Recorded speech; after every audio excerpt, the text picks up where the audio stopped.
అందించేటప్పుడు ఒక భగవంతుడు ఎలా ఉంటాడంటే, ఒక దైవత్వ స్థితికి చేరిన హృదయము అంటే, ఒక అనుగ్రహాన్ని ఇవ్వగలిగిన స్థాయిలో ఎవరైతే ఉంటారో, వాళ్ళు దైవత్వ స్థితికి చేరినట్టు.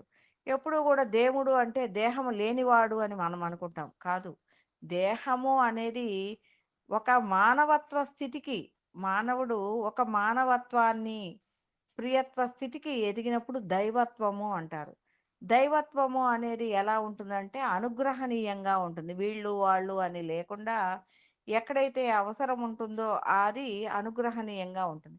ఒక మానవుడిలో మాత్రమే దైవత్వంగాను ఉండొచ్చు, మానవత్వంగాను ఉండొచ్చు, రాక్షసత్వంగాను ఉండొచ్చు, శివత్వంగాను ఉండొచ్చు.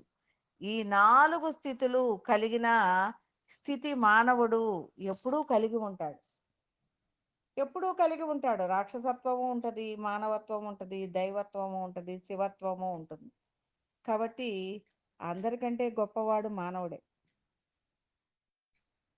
ఎందుకంటే తను అనుగ్రహించగలడు, తీసుకోనుగలడు, ప్రతిదీ చేయగలిగిన సామర్థ్యము కలిగిన దేహము అనేది అనుసంధానమైన స్థితి అనేది అంత గొప్పది కాబట్టే ఎంతోమంది గురువులు దేహానంతరము కొంతకాలము దేహము లేకుండా ఉన్న మరలా గొప్ప ప్రయోజనాల కోసం జన్మ తీసుకొని ఎంతో మందిని ఉద్ధరిస్తూ వాళ్ళ జన్మ సార్థకత చేసుకుంటూ ఉంటారు. కాబట్టి మనకి భగవంతుడు అనేది దైవత్వ స్థితికి దారి ఇచ్చాడు. ఆ దారిని మనము పంచుకొని మనము ముందుకి ప్రయాణించాలి. First thing. ఆ ప్రయాణించాలి అంటే మనం ఏదో దాన ధర్మాలు చేయాలి, ఇంకొకటి చేయాలి అనేది లేదు. మనకి రూపాయి ఖర్చు లేని జ్ఞానము అనేది వచ్చింది. రూపాయి ఖర్చు లేని అనుగ్రహము. అనుగ్రహం ఇవ్వండి. ఎవరికైనా ఇబ్బందులు ఉన్నాయి, అనుగ్రహం ఇవ్వండి. మీ లోపల నుంచి వాళ్ళకి మంచి జరగాలి. వాళ్ళకి ఎవరైనా ఇప్పుడు ఒక 10,000 కావాలి వాళ్ళకి. మీరు ఇవ్వలేరు. కానీ మీ మీ లోపల భగవంతుడు అనేవాడు ఒక స్పందన పెట్టండి. ఆ 10,000 దొరకాలి. తనకి తన పని అవ్వాలి అన్న ఆలోచన చేసినప్పుడు ఆ 10,000 ఇవ్వగలిగిన వాళ్ళు తనకి కాంటాక్ట్ అవుతారు. ఆ 10,000 ఇస్తారు. ఇది అనుగ్రహం. ఎందుకు అంటే, ఇప్పుడు మనము దారిలో వెళుతున్నాం. ఒక యాక్సిడెంట్ జరిగింది. యాక్సిడెంట్ జరిగినప్పుడు మనము ఏం చేయగలము? మనము కొన్ని విషయాలు చేయలేని పరిస్థితిలో మనకి శక్తి చాలదు అనుకున్నప్పుడు, వీలైనప్పుడు దాన్ని చాలా వరకు ఫుల్‌ఫిల్ చేయాలి. లేదు మనం చేయలేనప్పుడు, మన దగ్గర డబ్బులు లేనప్పుడు గానీ, ఫెసిలిటీ లేనప్పుడు గానీ, ఆ జరిగిన యాక్సిడెంట్‌ని చూడగానే మన మనసు అనేది దీన్ని చక్కగా నిర్వహించగలిగిన వాళ్ళు వెంటనే దీన్ని ఈ పని చేయగలిగిన సమర్థులు, సామర్థ్యం ఉన్నవాళ్ళు రావాలి. ఇతను రక్షింపబడాలి అన్న ఆలోచన చేయటం మూలంగా మన లోపల ఉన్న ఆ ప్రభావము అనేది దైవత్వ ప్రభావము అనేది అక్కడ అలాంటి సామర్థ్యం ఉన్న వాళ్ళని స్ఫురింపజేస్తూ వాళ్ళ లోపల నుంచి మనమే ప్రయాణం చేసి మనమే ఆ పని చేస్తాం. వాళ్ళు గారు చేసేది మనమే. మనము ఇక్కడ ఇక్కడ ఉన్న మనము కదలకుండానే అక్కడ సర్వశక్తి సంపన్నము అనేది మీకు చెప్పాను. ఇక్కడ సర్వశక్తి సంపన్నము అనేది ప్రాక్టికల్ నాలెడ్జ్. అలా మనము అక్కడ అతనిలో నుంచి ఆ స్ఫురణ కలిగించి, ఆ సామర్థ్యాన్ని కలిగి ఉన్న అతనికి స్ఫురణ కలిగించి, ఆ యాక్సిడెంట్ అయిన అతన్ని హాస్పిటల్‌కి జాయిన్ చేయటం, అతను బతకటానికి కావాల్సిన సోర్సెస్‌ని చకచకా మనము అందించటము అనేది జరుగుతుంది.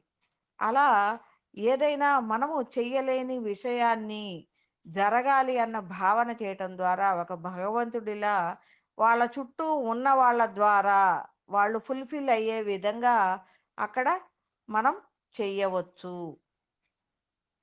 ఇదొకటి ఒక అద్భుతమైన స్థితి.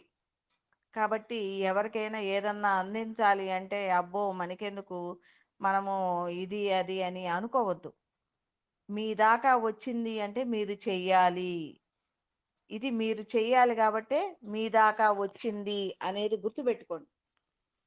మనకి ఒక బిచ్చగాడు రోడ్డు మీద వెళ్తూ ఉన్నాడు. మనం ఇయ్యాల్సింది అయితేనే అతను మన దగ్గరకొస్తాడు. లేదు అయితే మనల్ని స్కిప్ చేసి అతను అవతలకెళ్ళిపోతాడు.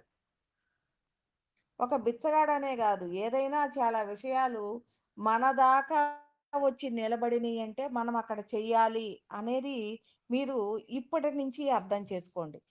నేను చెయ్యను, నీకియ్యాల్సిన పని లేదు, నేను నీకు చేయాల్సిన పని లేదు అనే నిర్ద్వందమైన జవాబులు కాదు.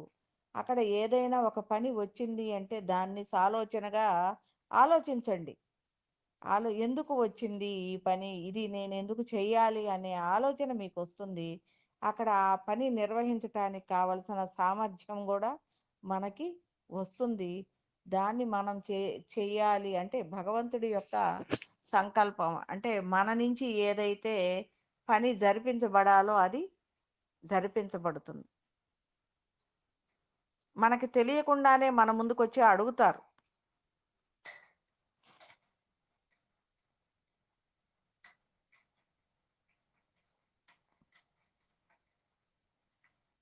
ఇలాంటివైతే చాలా సార్లు నంబర్ ఆఫ్ టైమ్స్ నా చుట్టూరు జరిగాయి. అప్పుడప్పుడు నేను నిశ్చేష్టమై ఆగిపోయేదాన్ని. నా దగ్గర నేను ఇది చెయ్యాలా? ఇది చెయ్యొద్దా? చెయ్యాలా? చెయ్యొద్దా? ఒకరోజు నేనేదో ఊరు నుంచి వస్తున్నాను. వస్తున్నప్పుడు నా దగ్గర 100, 120 అంత మాత్రమే ఉందనుకుంటాను. సరే అని కర్రీస్ పాయింట్‌లోకెళ్ళి కర్రీ తెచ్చుకొని ఇంటికొచ్చి రైస్ పెట్టుకుందామని ఏదో ఒక కర్రీ కొంటే ఒకాయనొచ్చేసి, "అమ్మ నాకు అన్నం ఇప్పించవా?" అని అడిగాడు. అప్పుడు ఎంత అని అడిగితే అతను 80 అన్నాడు. సరే 2 కూరలు కొందాము అనుకున్న దాన్ని నేను 2 కూరలు కొనుక్కోవాలా, ఇతనికి హాఫ్ మీల్స్ ఇంకోటి కూడా ఏదో 60 ఎంతో ఉంది అనన్నాడు. అదన్నీ కాదు అని చెప్పి నేను ఒక్క నిమిషం ఆలోచించా. ఒక్క నిమిషం ఆలోచించి రెండో కూర వద్దు అని ఇచ్చేసి మీల్స్ ఇవ్వండి అని అన్నా. ఇవ్వమని అతనికి ఇచ్చేసి వచ్చా. తర్వాత ఇంటికి వచ్చేసరికి ఒక ఆమె అమ్మ, మీ నాన్న నిన్ను తలుచుకుంటూ ఉన్నాడు, నువ్వు ఒకళ్ళకన్నా భోజనాన్ని పెట్టాలంట, ఆయనకు అందాలంట భోజనము, నిన్ను కోరుకుంటున్నాడు అని ఆమె ఫోన్ చేసి చెప్పింది. అంటే ఆమెకి అంతర్ముఖంగా కొంత ఇది తెలుసు. అంటే నాకు చాలా ఆశ్చర్యం వేసింది. ఇప్పుడే కదా నేను కర్రీ కొనుక్కోటానికి వెళ్ళినప్పుడు అతను పని కట్టుకొని నా దగ్గరకు వచ్చి అడిగాడు. అంటే అక్కడ సంశయించి నా దగ్గర రూ. 100 ఇప్పుడు ఈయనకి నేనేం చేస్తాను, మళ్ళీ నాకు మధ్యలో అవతలకి వెళ్ళేసరికి ఏదైనా అవసరం వస్తుందా అనే ఆలోచన చేశాను అనంటే ఇది నేను ఇవ్వలేను ఇంకా.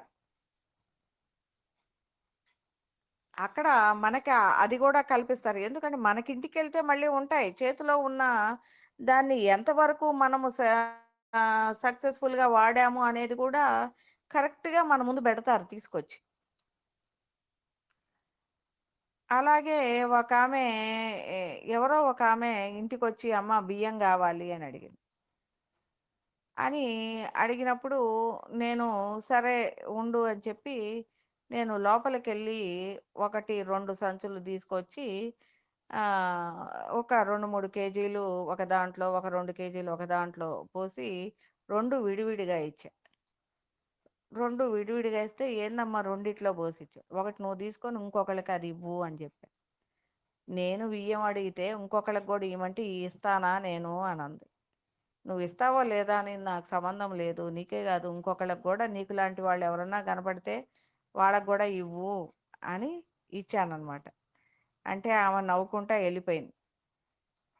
తర్వాత ఏదో మాట్లాడుతూ మన భవానమ్మ గారని ఉన్నారు. ఆమె అన్నారనమాట. "అమ్మ నువ్వు ఎవరికన్నా నలుగురికి దానం చెయ్యాలా బియ్యం" అని చెప్పింది. అన్నప్పుడు నేను నవ్వి ఆల్రెడీ అయిపోయిందిలే అన్న. "ఏమైపోయింది" అన్న. ఇలాగ ఎవరో ఒక ఆమొచ్చి అడిగింది నేను ఇచ్చేశాను అన్న. అనంటే నేను ఏదన్నా చెప్పేలోపే ముందే ఆ గురువులు ఏందమ్మా నీ చేత జరిపిచ్చేస్తున్నారు అనంది.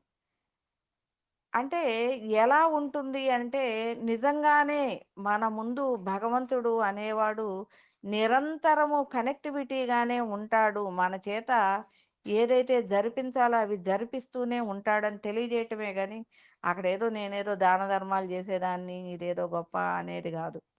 చాలా చిన్న పనులు అయి. చాలా చిన్న చిన్న విషయాలు మన చుట్టూ అల్లుకున్న చాలా చిన్న చిన్న విషయాలన్నమాట. కాబట్టి అలా మన దాకా వస్తే తత్సారం చేయకండి. ఎందుకు అంటే మనం గురు పరంపరలో ఉన్నాం. మన దాకా వచ్చింది అనంటే మనము ఆ పని చేయాలి. ఇలాంటి చిన్న చిన్న పరీక్షలు నాకు చాలా సార్లు వచ్చినాయి. ప్రతిదీ అవ్వటం, ఈ పరీక్ష నుంచి నువ్వు పాస్ అయ్యావులే అంటం, ఇలాంటివి చాలా సార్లు విన్నాను నేను. అలా మనము ఈ ఆధ్యాత్మిక మార్గంలో ప్రయాణించేటప్పుడు మనకి పరీక్షలు కూడా ఉంటాయి. మన హృదయాన్ని పరీక్షించే విధంగా పరీక్షలు ఉంటాయి. ఒకరోజు పుట్ట దగ్గరికి వెళ్ళాను.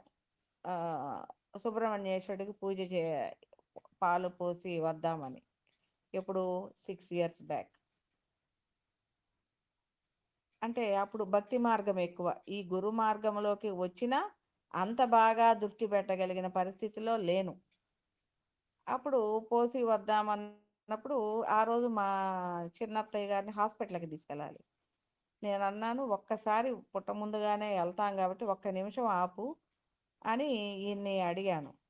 అడిగినప్పుడు ఇలాంటివి పెట్టొద్దు ఇప్పుడు, ఆమెని హాస్పిటల్కి తీసుకెళ్ళాలి కదా అన్న. ఒకే ఒక్క నిమిషం నేను లోపలికి వెళ్ళి వస్తాను అని చెప్పి ఆ, నేను లోపలికి వెళ్ళాను. లోపలికి వెళ్ళి గబగబా ఇది తీసుకొని చేస్తూ ఉంటే ఒక ఆమె వచ్చారు. ఒక చంటి బిడ్డను తీసుకొచ్చింది. చంటి బిడ్డను తీసుకొచ్చి కింద పడుకోబెట్టేసింది పుట్ట దగ్గర. కింద పడుకోబెట్టేసి బుట్ట కూడా అక్కడ పెట్టి వెళ్ళిపోయింది బయటికి. వెళ్ళిపోతే వాడు ఓ పెద్దగా ఏడుస్తూ ఉన్నాడు. పెద్దగా ఏడుస్తూ ఉంటే చంటి బిడ్డ దాదాపు 8, 9 నెలలు ఉంటాయి అంతే. వాడు పెద్దగా ఏడుస్తూ ఉన్నాడు. కిందేమో పుచ్చబోసిన లాగు, పైనేమో ముక్కు గారుతా ఉంది బాగా. వాడికేమో ఊపిరి ఆడకుండా ఏడుస్తూ ఉన్నాడు. ఆమె అక్కడ అక్కడ పెట్టేసి, ఇదేంటి పసిబిడ్డని ఇక్కడ పడుకోబెట్టి వెళ్ళింది ఇంకా రాలేదేంటి అని ఆ బిడ్డని ఎత్తుకొని ఆ ముక్కు అది తుడిచేసి, ఆ, ఎందుకంటే ఆ పిల్లవాడికి ఊపిరి కూడా ఆటల్లా, తుడిచి కడుక్కొని వచ్చాను. ఇంకా చూస్తే ఆమె కనిపించలేదు. నేను ఎత్తుకొని పుట్ట చుట్టూరు తిరుగుతుంటే వాడు నాకు ముద్దులు పెడుతున్నాడు. ఇంతలోకి మా హస్బెండ్ బయట నుంచున్న ఆయన దేవుడి దగ్గరికి రమ్మంటే రాను అన్నాడు. చిన్నపిల్లాడిని చూడగానే గబా గబా వచ్చాడు ఎత్తుకోటానికి.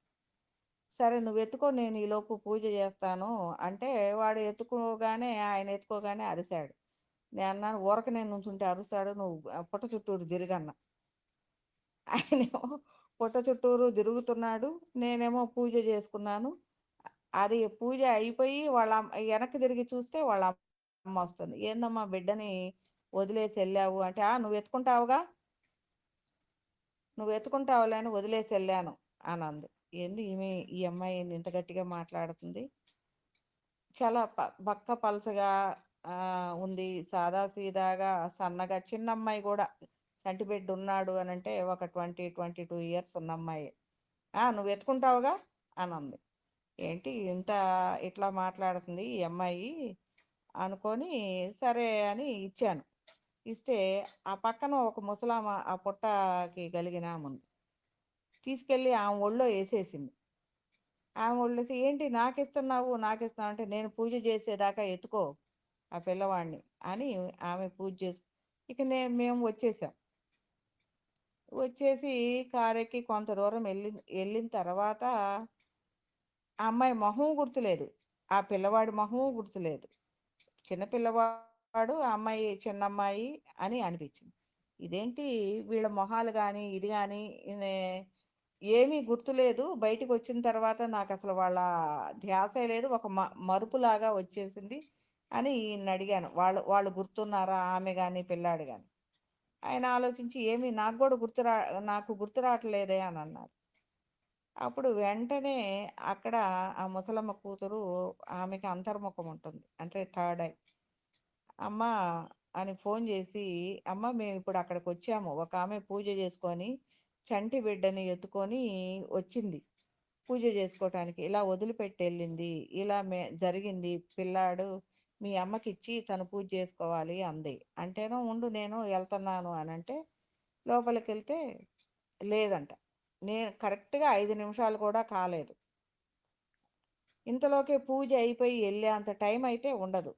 వెళ్తే లేదు అంటే ఏంటి అని అంటే ఆమె పూజ కూడా చేయలేదు, పిల్లాడిని తీసుకొని వెళ్ళిపోయింది అందామె వాళ్ళమ్మ.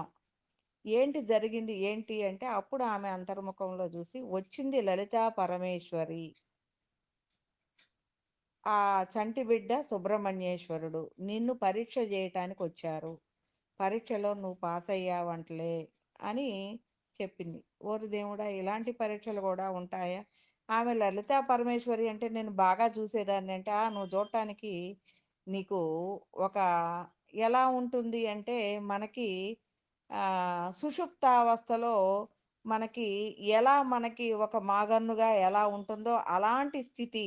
వాళ్ళు ఉన్నట్టు ఇది అన్నీ తెలుస్తుంది. కానీ మనకేది కూడా క్లారిటీ ఉండని వర్షంలాగా ఉంటుంది. ఒక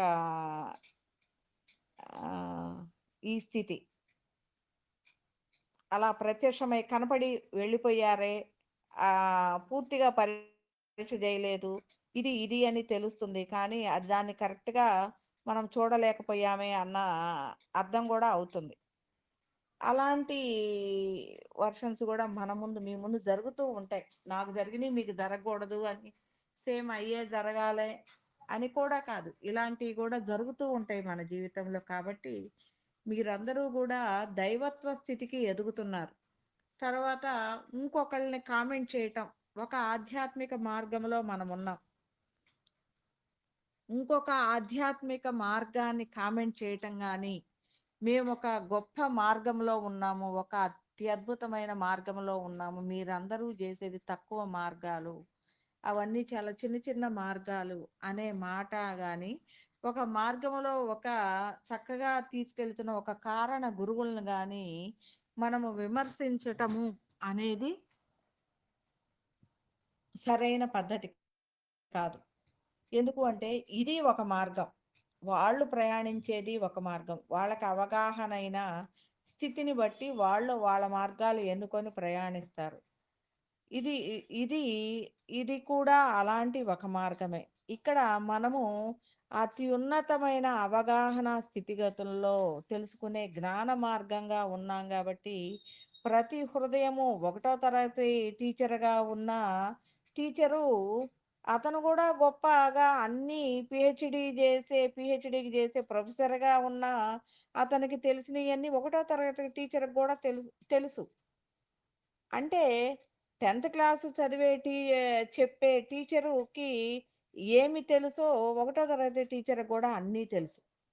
అలాంటి స్టడీసే తను కూడా చదువుకొని ఉన్నారు. కానీ తన యొక్క కారణమే, తను ఏమి ఎన్నుకుని చేస్తుంది, ఒకటో తరగతి టీచర్గా చేస్తుంది. చేయటము అనేది ఒకటో తరగతి టీచర్గా చేయటం అనేది అత్యంత కష్టమైనది 10th క్లాస్ వాళ్ళకి చెప్పే కంటే కూడా.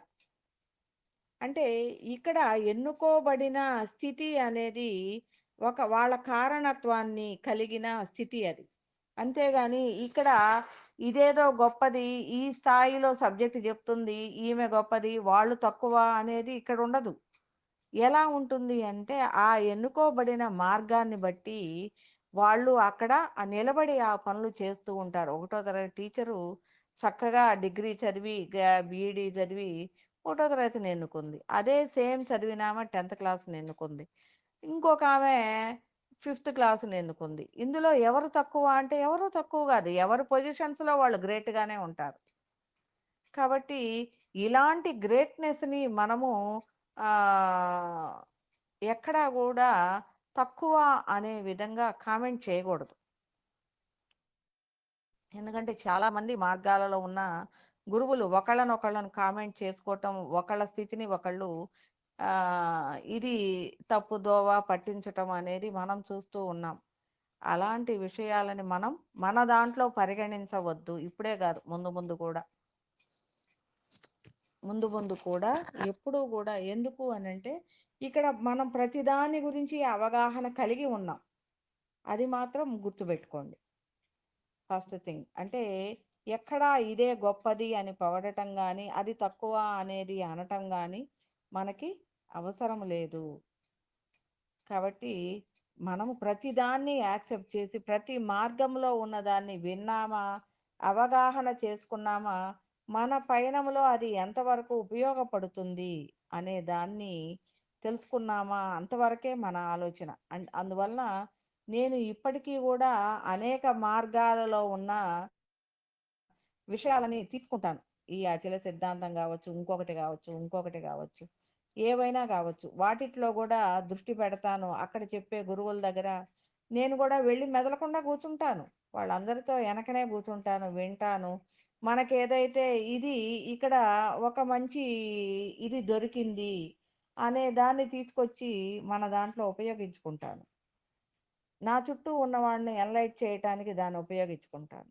అలాగా మీరు కూడా ప్రతిదాన్ని ఇది వేరు, మనకేం పని లేదు, దాన్ని వినాల్సిన పని లేదు, దీన్ని వినాల్సిన పని లేదు, నేను గొప్పదానిలో ఉన్నాను అనే వాటి నుంచి కాకుండా మన పని మనం చేసుకుంటూ వేరేయి కూడా చూసినప్పుడు మనం అక్కడ దాకా వెళ్ళినప్పుడు దానిలో ఉన్న విషయాలని కూడా ఆసక్తిగా తీసుకొని దీనిలో నివిడీకృతం చేసుకొని దాన్ని ఎంతవరకు మనం ఉపయోగించుకోవాలి అనే దాన్ని మనకి ఒక వివేకం వస్తుంది, విషయం అవగాహన అవుతుంది. అందువల్ల దాన్ని మనం ఉపయోగించుకోవచ్చు. ఇది నేను చెప్పాలనుకున్నాను ఇవాళ.